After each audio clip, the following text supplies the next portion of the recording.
우리 옆 사람 인사하겠습니다. 당신을 보면 살맛이 납니다. 인사하겠습니다. 네, 우리 다 가족들입니다. 예, 우리 여기 익투스 앉아 있는 만큼 어른들이 좀 전도하면 좋을 것 같아요. 한 명씩만 데리고 우리 100명 출석은 진짜 어렵지 않은 건데 여러분 나오실 때 앞으로 그렇게 기도를 하세요. 주일 참석하는 것도 좋지만 하나님, 내가 이 빈자리를 채울 수 있도록 내게 영혼을 붙여달라고 그렇게 여러분 꼭 기도하시기 바랍니다. 예, 요 사람들이 어른으로 바뀌어야 돼요. 이렇게 지금 한 20명 요래 앉았는데 오늘 또 결석자들도 많이 안 보이는데 어쨌든 여러분 꼭 전도가 여러분 평생의 사명이 되기를 축복합니다. 예, 오늘 적과의 동침 이런 제목인데 적과의 동침 이거 뭐 영화 제목으로 외국 영화 제목도 있었고 우리나라 영화도 적과의 동침이라는 제목으로 영화가 나온 적이 있습니다. 지금 우리 익투스는 뭐 갑자기 지금 예배를 참석해서 다윗 이야기를 쭉 하고 있으니까 아마 여러분들이 아는 이야기라서 이해하기는 쉬울 겁니다. 이제 오늘 이 본문에 나와 있는 모습은 이제 다윗의 도망자의 삶이 거의 막바지에 이르렀어요. 다윗이 한 10년 정도를 사울 왕의 추적을 피해서 도망을 다녔습니다. 10년을 도망 다닌다는 게 쉽지 않은데 아마 오늘 이 시점은 약 8년 정도가 지났을 때예요. 오늘 이 블레셋 지방에서 1년 4개월 16개월 동안 블레셋 땅에 있었고 이제 그거 끝나고는 바로 유다로 가서 헤브론에서 이제 왕으로 추대되기 때문에 거의 도망자의 마지막 시간이에요. 거의.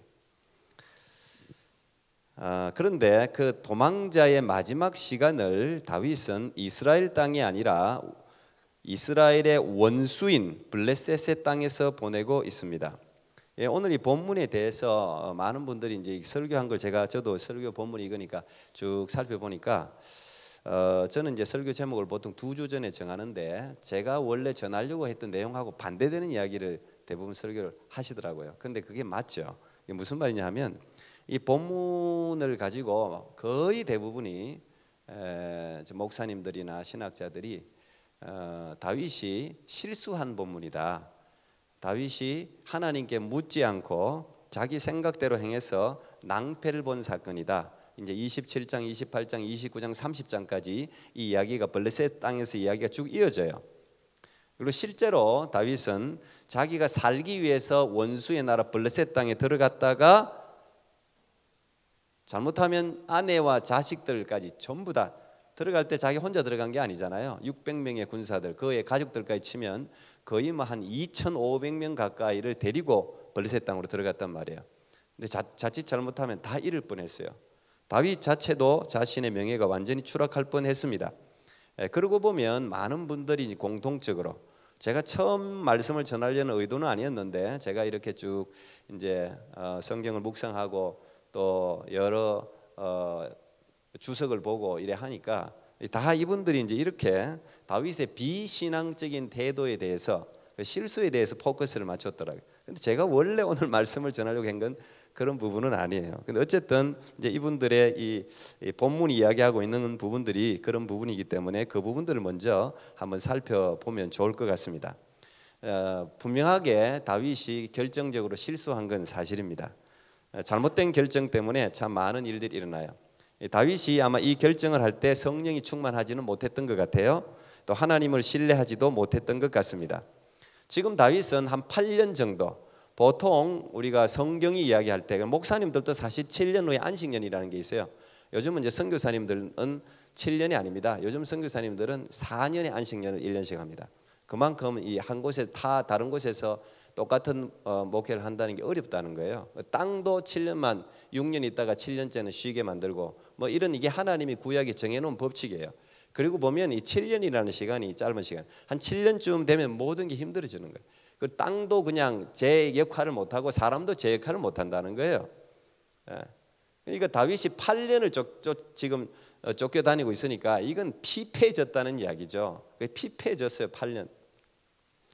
그것도 그 유대 이스라엘이라는 땅의 면적은 지금 한반도 남한과 북한을 합친 땅의 10분의 1밖에 안 됩니다. 굉장히 작은 땅이에요. 남한만 치면은 그래도 한 4분의 1 뭐 그 정도, 남한보다도 훨씬 작은 땅이에요. 그런데 그 땅에서 여러분 8년을 사울 왕을 피해서 도망 다닌다는 게 어렵습니다. 한국에서 범죄하고 한국 땅에서 도망 다니는 것도 어려워요. 그래서 외국으로 다 도망가잖아요. 근데 요즘은 인터폴이 있고 뭐 해가지고 인터넷이 연결되고 정보를 다 공유해가지고 외국에서도 잡아내는 거 봐요. 대단합니다. 현상범들 금방금방 잡아냅니다.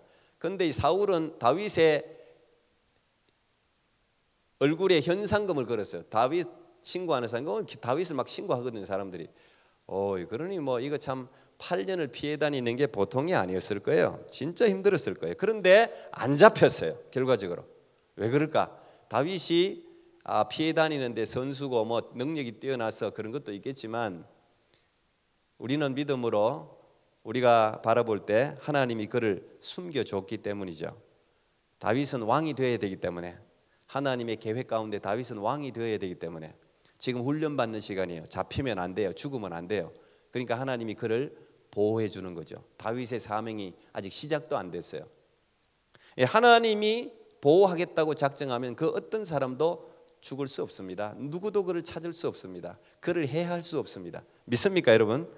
하나님이 숨기려고 하면 누구도 찾을 수 없단 말이죠. 하나님이 또 찾으려고 하면 우리가 아무리 어디에 숨어도 다 발각될 수밖에 없어요. 이사야 22장 22절 보니까 내가 또 다윗의 집에 열쇠를 그의 어깨에 두리니 그가 열면 닫을 자가 없겠고 닫으면 열 자가 없다 그랬어요. 하나님이 닫아버리면 누구도 못 열어요. 근데 하나님이 열려고 하면 아무리 뭐 자물쇠를 10개, 20개, 100개를 채워도 다 열려요. 그래서 결국은 다윗의 그 피신 생활은 하나님이 함께 하신 시간이었어요. 8년 하나님이 다 숨겨주셨어요. 그러니까 다윗은 숨을 수가 있었어요. 그걸 다윗 자신도 알았어요. 그래서 다윗이 시편 150편 가운데 74편의 시를 적어내는데 거기에 공통적으로 다윗이 계속해서 하나님에 대해서 고백하는 말이 있어요. 여러분들은 하나님을 누구라고 생각합니까? 하나님은 내게 어떤 분입니다 이렇게 고백하는데, 다윗에게 하나님은 피난처였어요. 왜? 그게 그의 가장 최고 중요한 일이었기 때문에. 시편 18편 1절 2절 다윗의 시인데, 나의 힘이신 여호와여 내가 주를 사랑하나이다. 여호와는 나의 반석이시요 나의 요새시요 나를 건지시는 이시요 나의 하나님이시요 내가 그 안에 피할 나의 바위시요 나의 방패시요 나의 구원의 뿌리시요 나의 산성이시로다. 이 다윗은 언제나 이게 자기의 삶의 고백이었습니다. 항상 피할 곳만 찾아다녔기 때문에 하나님은 나의 피난처시요 나의 피할 바위시요 요새시요 방패시요, 그게 자기의 고백이었어요. 그리고 오늘 이 27장 바로 앞에 26장까지 다윗의 모습은 기가 막히게 멋있습니다. 여자들이 봐도 멋있고 남자들이 봐도 멋있어요. 그런 장면이 두 장면이 등장합니다. 24장과 26장이에요. 지도를 한번 띄워보세요.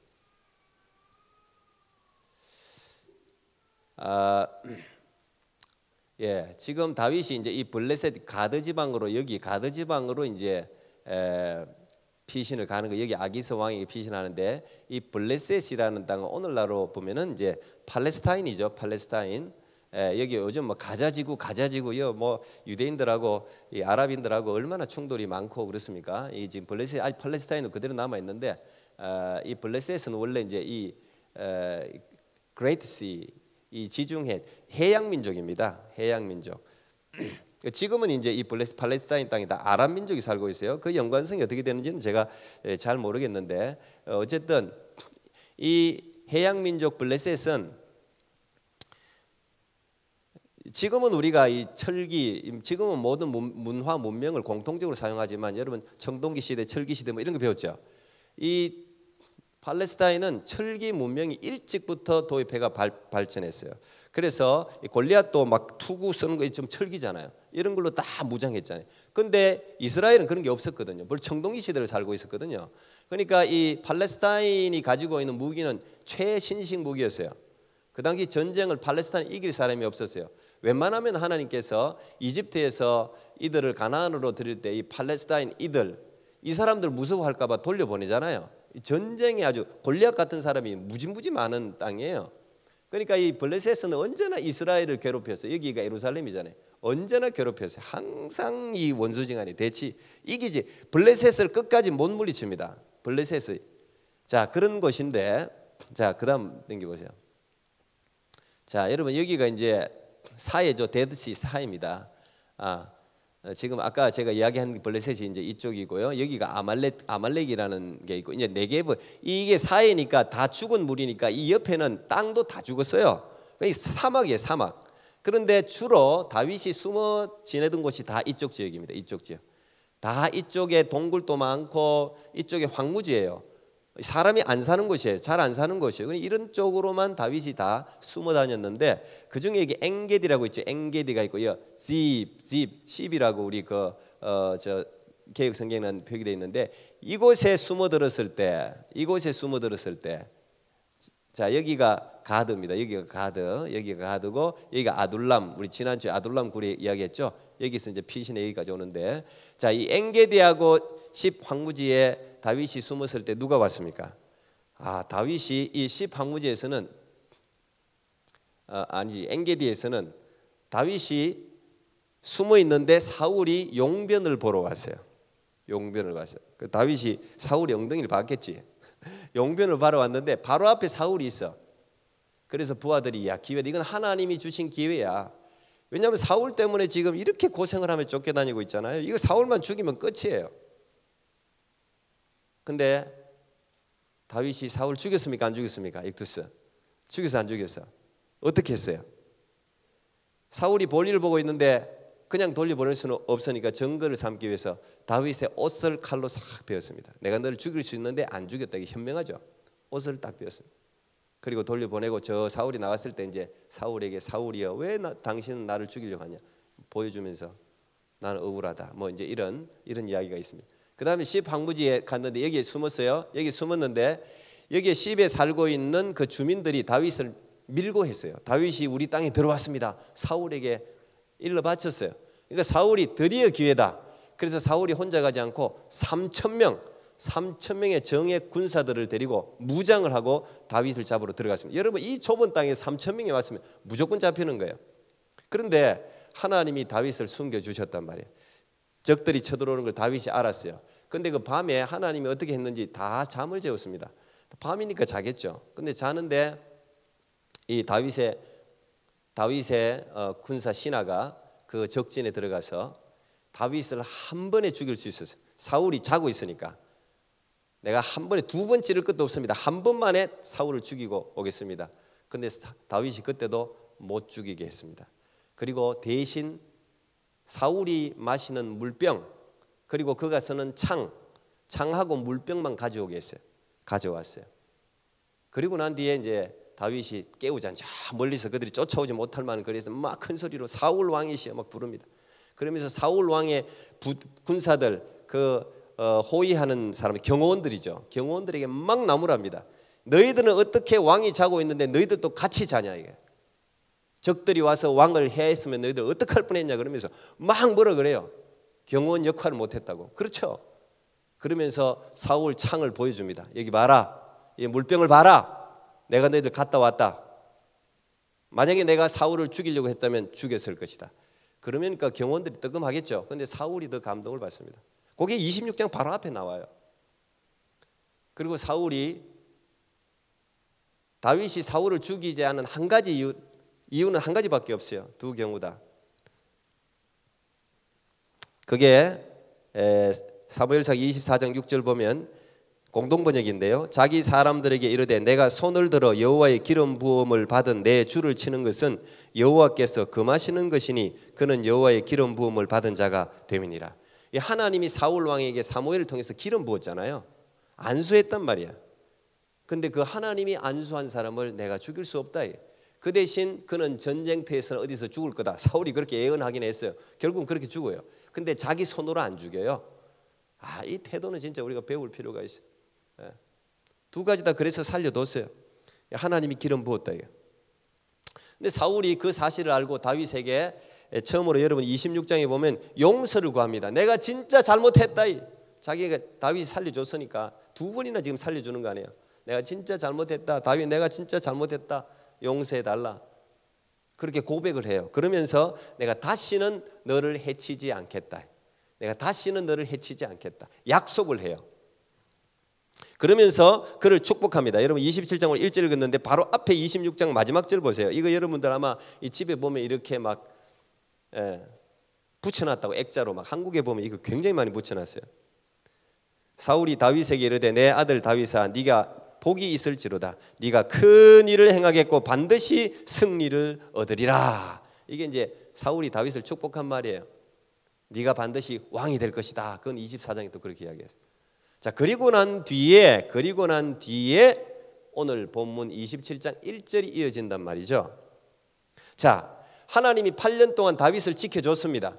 그리고 사울을 죽일 수 있었는데 죽이지 않고 살려뒀더니 하나님이 오히려 축복을 받게 했어요. 하나님이 지금까지 함께 하신다는 것을 다윗은 잘 알고 있어요. 이제 사울이 죽이지 않겠다고 약속을 했으니까 이제 좀 발을 좀 뻗고 좀 편하게 잘 수 있지 않겠어요? 맨날 죽으리고 언제 사울이 쳐들어올지 몰라가지고 그래 잤는데 뻗고 잘 수도 있었을 거예요.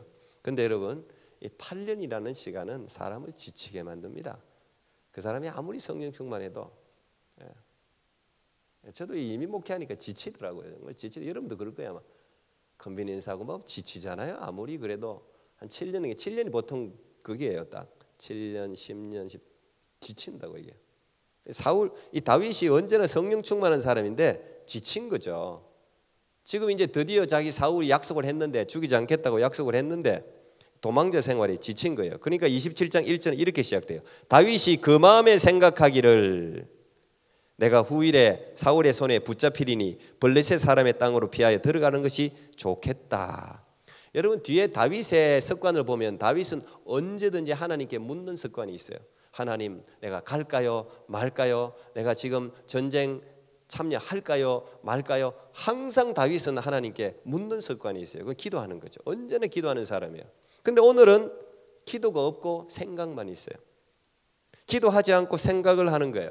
여러분 이 생각이라는 thinking이라는 이 생각은 인간의 위대한 특징입니다. 하나님이 주신 선물이에요. 생각은 인간만이 가지고 있는 위대한 거예요. 그런데 기도보다 생각을 많이 하면 반드시 문제가 생깁니다. 반드시 문제가 생겨요. 이 생각이 많은 사람들 있죠.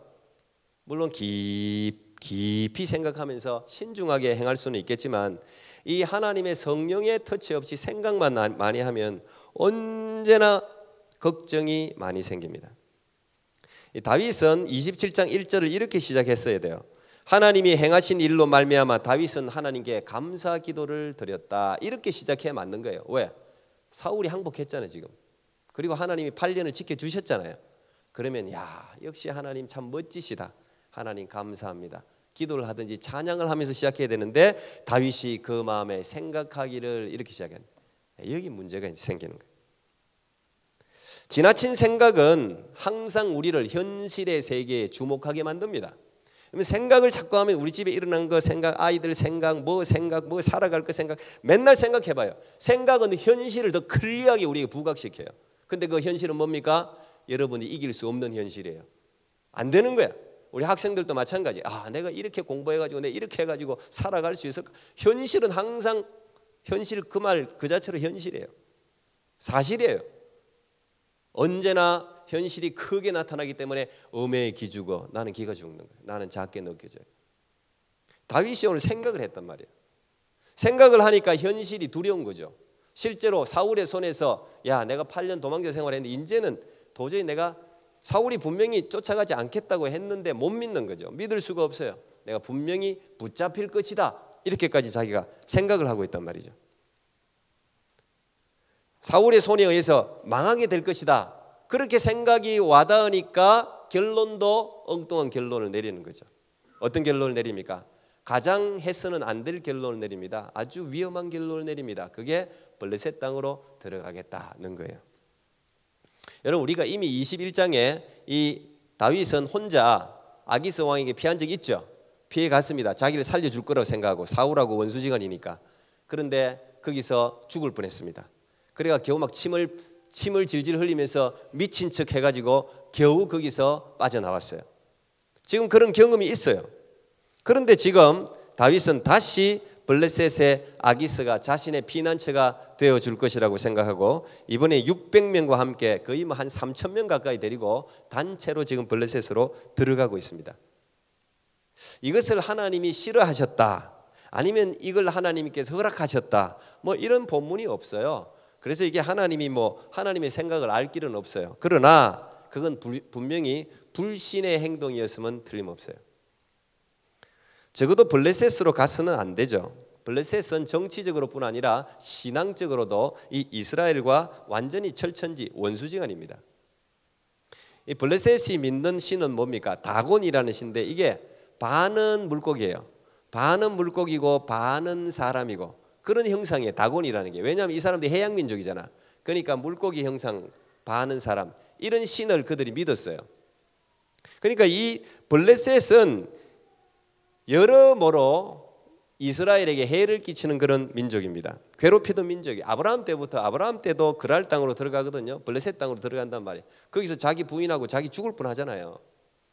계속해서 이 팔레스타인 블레셋은 이스라엘을 괴롭혔어요. 삼손 아시죠? 삼손이 누구에 의해서 죽습니까? 블레셋에 의해 죽어요. 블레셋에 의해 죽는다고. 그런데 그 블레셋 사람에게 자신의 생명을 맡긴 거예요. 앞으로 이 다윗은 이스라엘의 왕으로 등극해야 될 사람입니다. 그죠? 하나님이 사무엘을 통해 기름 부었으니까 너 이스라엘 왕이 될 것이라고 했는데 이스라엘하고 블레셋은 계속 싸워야 되는데 이 이스라엘 왕이 될 사람이 블레셋 왕에게 자기의 목숨을 구걸하러 들어갔단 말이죠. 그리고 그 왕의 눈치를 살핍니다. 그 왕의 마음에 들게 하기 위해서 막 여러 가지로 노력을 해요. 그리고 결국은 시글락이라는 한 지역을 얻어서 정착을 합니다. 아까 거기 지도를 다시 한번 주실래요? 예, 여기 시글락이라는 게 가드로 갔다가 여기 시글락이라는 곳이 있죠. 여기 땅을 내준단 말이죠. 이게 한 3,000명 정도가 여기에 가서 살아요. 그리고 이쪽 지역은 전부 유대 지역입니다, 여러분. 유대 지역 이쪽이 다 유대 땅입니다. 예.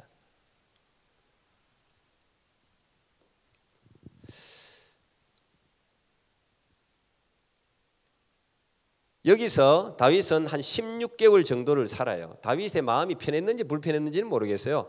그래도 내가 8년이나 쫓겨다니다가 어느 한 곳에 정착해서 살면 한편으로는 마음이 편했을 거예요.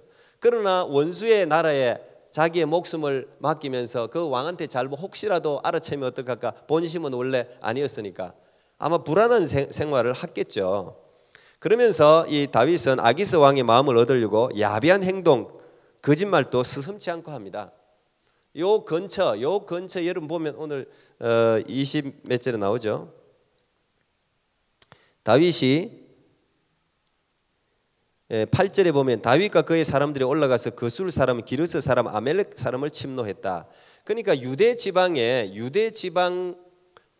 변경에 있는 적정에 있는 지도 다시 이건 또 다른 지도입니다. 뭐 마찬가지예요. 유대 지방 유대 국경선 말하자면 국경선. 근데 국경선 근처에 있는 아말렉이라든지 원수의 나라예요.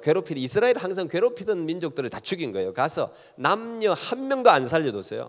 왜? 이 사람들이 와서 아기스 왕에게 고발할까 봐 완전히 다 죽였습니다. 그리고 그 탈취물들을 가지고 와서 아기스 왕에게 상납하기도 하고. 그러니까 아기스 왕은 완전히 속은 거예요.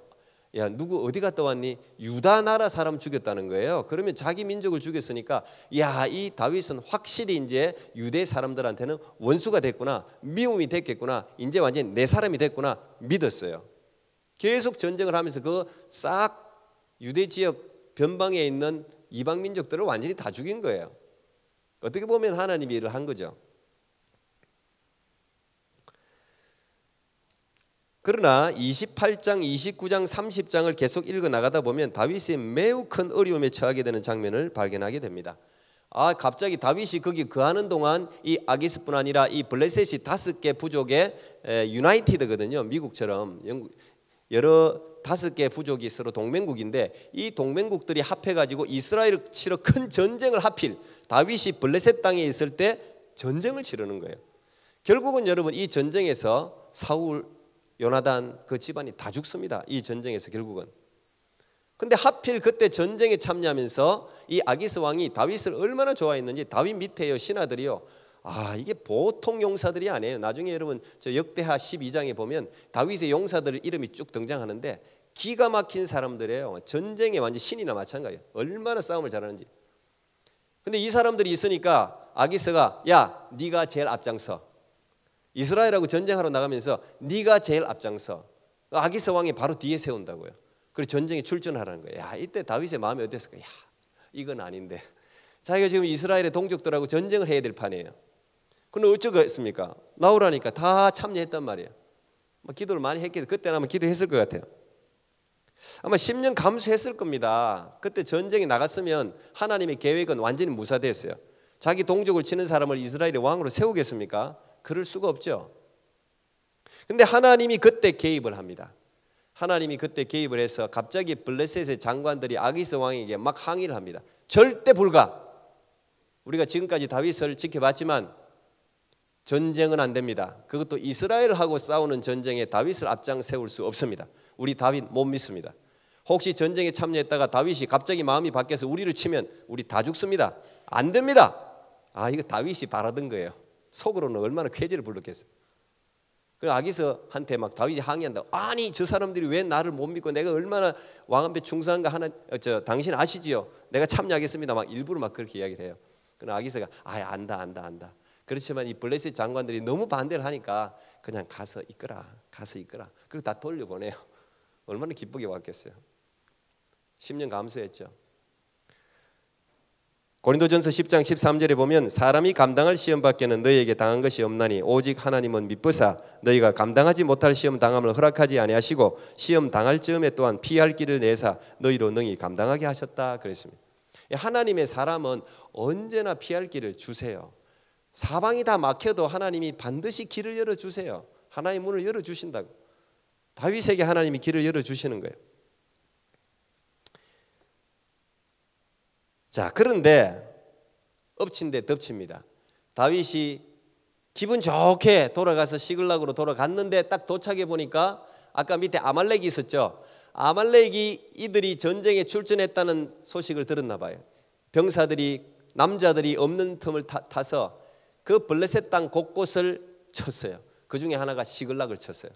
시글락 다윗의 아내 2명이나 있었죠. 그 다음에 600명의 아내 자녀들이 있는 그곳을 다 쳐서 완전히 다 부수고 그 모든 것들을 가져갈 뿐 아니라 부녀자들을 다 포로로 끌고 가버렸어요. 난장판이 됐어요. 여러분 30장에 보면 이 사실이 나와 있는데 30장 4절에 보면 이들이 그냥 울음이 나오지 않을 정도로 울었다고 그랬어요.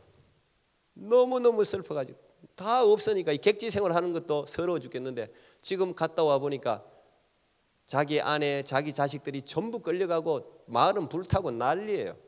그러니까 이 사람들이 안에서 내분이 일어날 지경입니다. 거기 보면 이 자기의 부인과 자식들을 잃어버린 신하들이 눈이 뒤집혀요. 그래가지고 다윗을 죽이려고 합니다. 그게 30장 6절에 나옵니다. 공동번역으로 보면 온 무리는 아들 딸을 잃고 격분해서 다윗을 돌로 쳐 죽이자고 수군거렸다. 그리하여 다윗은 공경에 빠지게 되었으나 자기의 하나님 야훼를 믿고 힘을 얻었다. 자, 결과적으로 이 블레셋 땅으로 들어가서 적과 동침한 다윗의 16개월의 삶의 결과는 비참한 것이었습니다. 이제 그걸 통해서 사람들이 이건 하나님이 허락하지 않은 자기 생각대로 움직여서 그렇다. 이제 이렇게 이야기를 하죠. 맞을 거예요.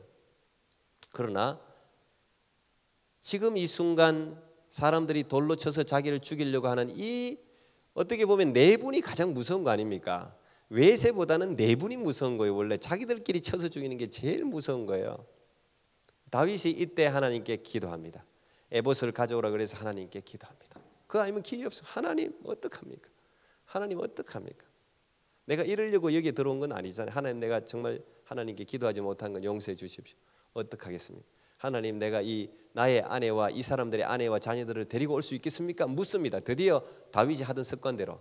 그러니까 하나님께서 말씀할 수 있다. 쫓아가라. 네가 반드시 쫓아가서 모든 것을 찾게 될 것이다. 나중에 뒤에 보면요. 한 명도 안 죽어요. 부인과 자녀들 중에 한 명도 안 죽습니다. 밤낮으로 3일을 쫓아가가지고 그들을 다 멸하고 탈취물들을 가지고 나와서 오히려 블레셋 사람 마을까지 다 보내요. 탈취물들을. 그리고 그가 병사들의 인기를 다시 얻습니다. 자, 여기까지가 16개월의 마지막 다윗의 도망자의 삶인데 적과 동침한 삶이었죠. 어떻게 보면 많은 사람들이 이야기하는 것처럼 다윗의 인간적인 불신앙이 겪은 빚은 고생담이라고 이야기할 수 있어요. 16개월의 고생담이에요. 마지막도 비참했고.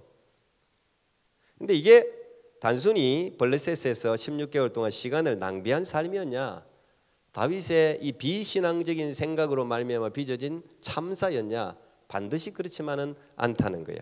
거기에도 하나님의 숨은 사랑, 깊은 뜻이 숨겨져 있다는 거예요. 그건 다윗이 잘했어가 그런 게 아니에요.